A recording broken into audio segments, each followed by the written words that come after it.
Hey everyone, I'm Brett Mayer. I'm the Chief Tech here at Power Station Studios, and I'm also a professor at Berkeley NYC.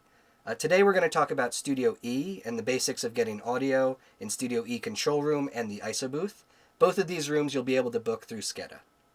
The other way that you can get audio in this room is through the Motu interface that's normaled in all of our academic spaces. In the room you'll see a USB-C cable that you can plug into your computer. From there you'll want to set the output of your DAW or whatever you're listening to be the Motu interface. So my playback engine is set to Motu.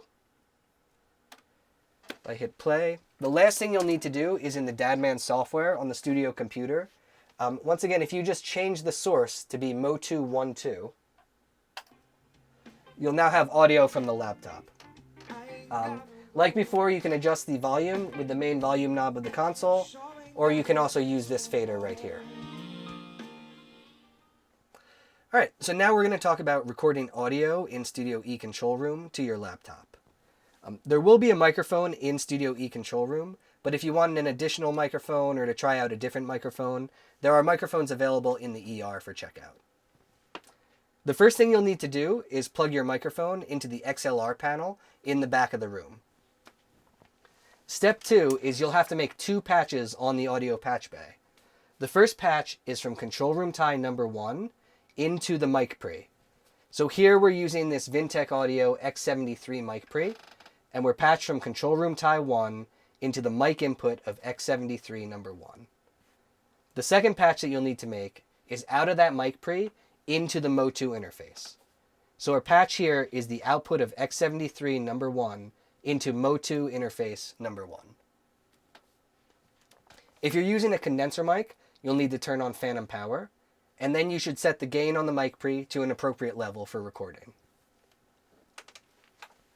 In your DAW, once again, you'll need to make sure that your playback engine is set to be the Motu interface.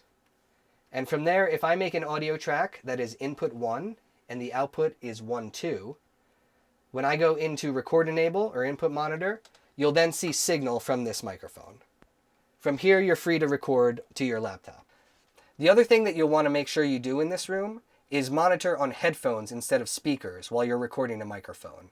If you're listening on speakers with a microphone, you're risking a feedback loop in the room, so it's a lot safer to record using headphones. Once again, you'll have to make that change in the Dadman software on the studio computer. So on this computer, there are 3 zones: Control Room, ISO Booth, and CRHPs. That stands for Control Room Headphones. You'll want your control room to have the volume turned all the way down and or press the cut button right here so no audio is coming out your speakers. And then you'll want to set the source of your control room headphones to be Motu 1.2. That will send the output of your Motu interface into the control room headphones. So from there, I'll be hearing whatever is coming out the 1.2 output from my laptop. And it's there. Check, 1.2.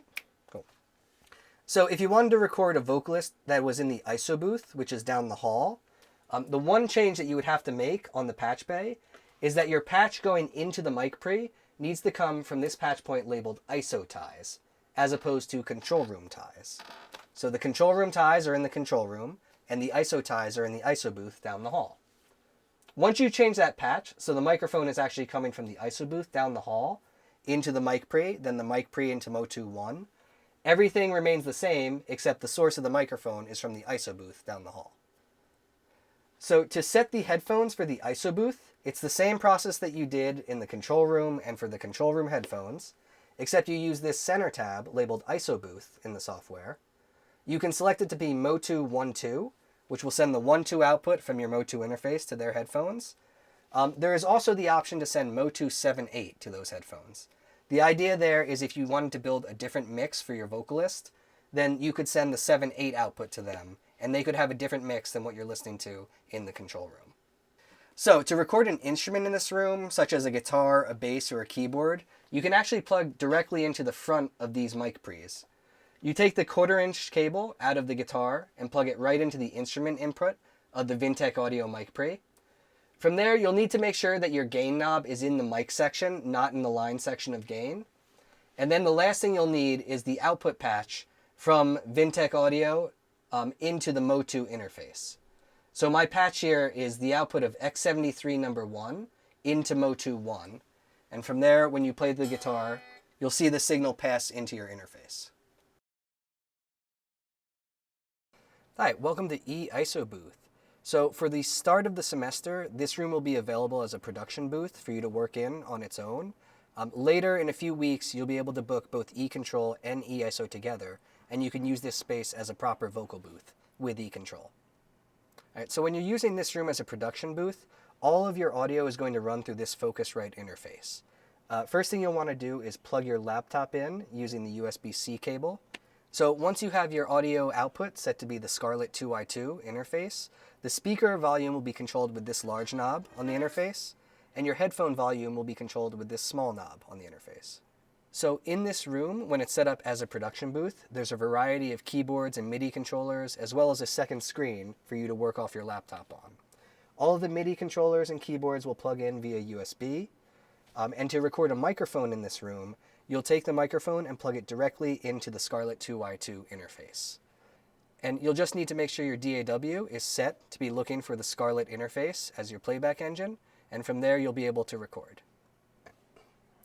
So if you're using eISO as a vocal booth tied together with eControl room, there's two things that you'll do a little bit differently than in the normal production booth setup.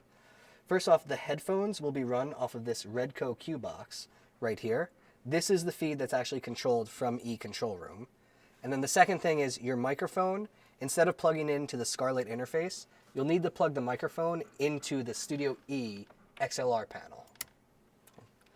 Thank you so much for watching this tutorial on Studio E and the eISO booth. As always, if you need any help while you're in these rooms, feel free to call the front desk at Power Station, and we'll send staff by to help you.